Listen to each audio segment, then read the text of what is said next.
हम आपको बताएंगे असंतृप्त कार्बन यौगिक किसे कहते हैं। असंतृप्त कार्बन यौगिक किसे कहते हैं। देखो, असंतृप्त कार्बन यौगिक हम उन्हें कहेंगे जब कार्बन कार्बन के बीच में या तो द्वि आबंध हो या फिर त्रि आबंध हो। द्वि का मतलब दो, डबल बॉन्ड हो कार्बन कार्बन के बीच में, या फिर त्रि का मतलब तीन आबंध हो। आबंध का मतलब बॉन्ड, कार्बन कार्बन के बीच में, बिटवीन। तो उन्हें हम क्या कहते हैं, असंतृप्त कार्बन यौगिक। तो हम इसका उदाहरण ले लेते हैं। उदाहरण के द्वारा कैसे समझाओगे और कैसे आप बताओगे कि ये संतृप्त कार्बन यौगिक है या फिर असंतृप्त कार्बन यौगिक है। तो पहले हम आपको उदाहरण के द्वारा समझाते हैं। पॉज करके थोड़ा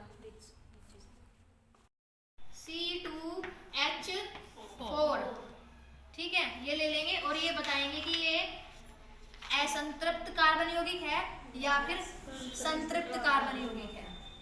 एक ले लेंगे C2H2, ठीक है, इसके बारे में बताएंगे कि ये संतृप्त कार्बन यौगिक है या असंतृप्त कार्बन यौगिक है। एक ले लेंगे CH4, ठीक है।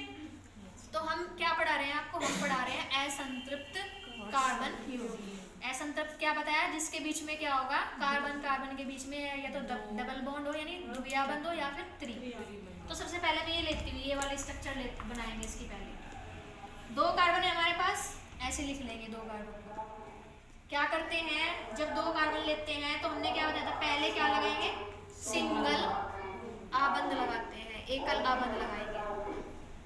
फिर क्या करेंगे, हाइड्रोजन एटम लिख लेंगे। कितने हाइड्रोजन एटम है हमारे पास, कितने हैं, 4।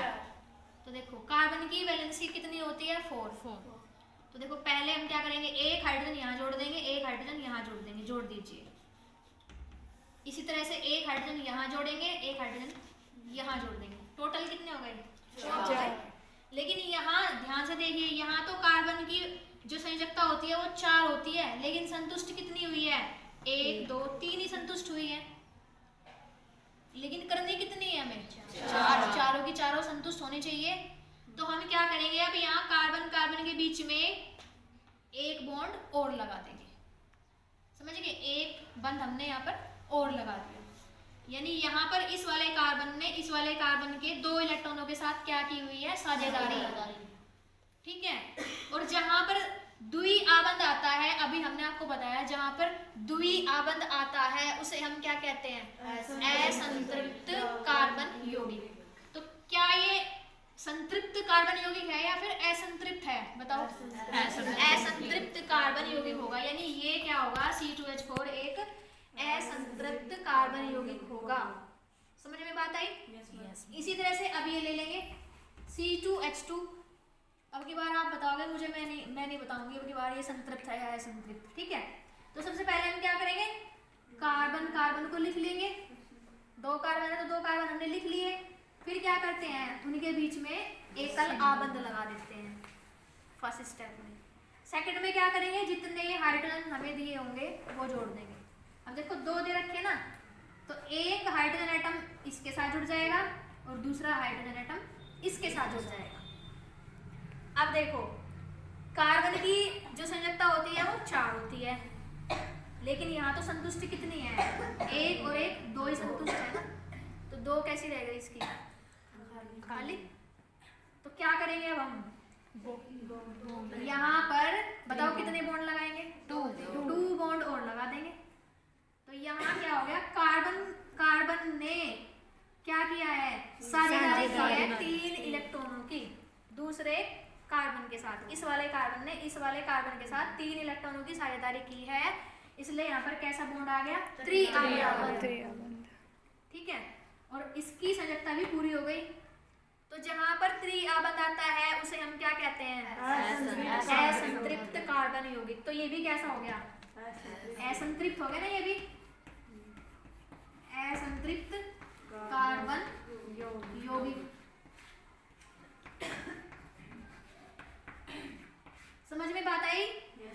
तो दोनों के दोनों कैसे हैं, असंतृप्त है, इसमें द्वि और इसमें त्रि। अब इसकी बनाएंगे स्ट्रक्चर। CH4 की।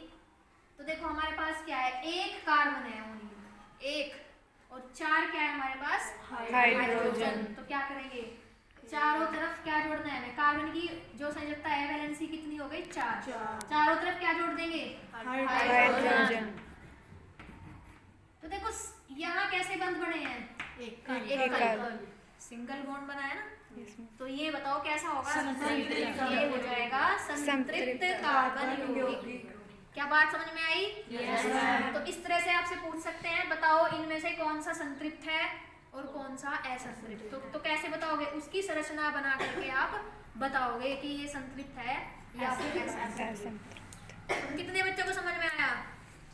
सबको आ गया? Yes, यानी ये असंतृप्त होगा क्योंकि डबल बॉन्ड है, ये भी असंतृप्त होगा क्योंकि यहाँ ट्रिपल बॉन्ड है यानी त्रिआबंध है। लेकिन ये कैसा होगा, संतृप्त होगा क्योंकि यहाँ पर सभी में क्या है, सिंगल बॉन्ड है, एकल आबंध है। तो इस तरह से संतृप्त और असंतृप्त होते हैं, ऐसे पहचान आप करोगे। तो समझ में बात आ गई सभी को? Yes, चलो बहुत अच्छा।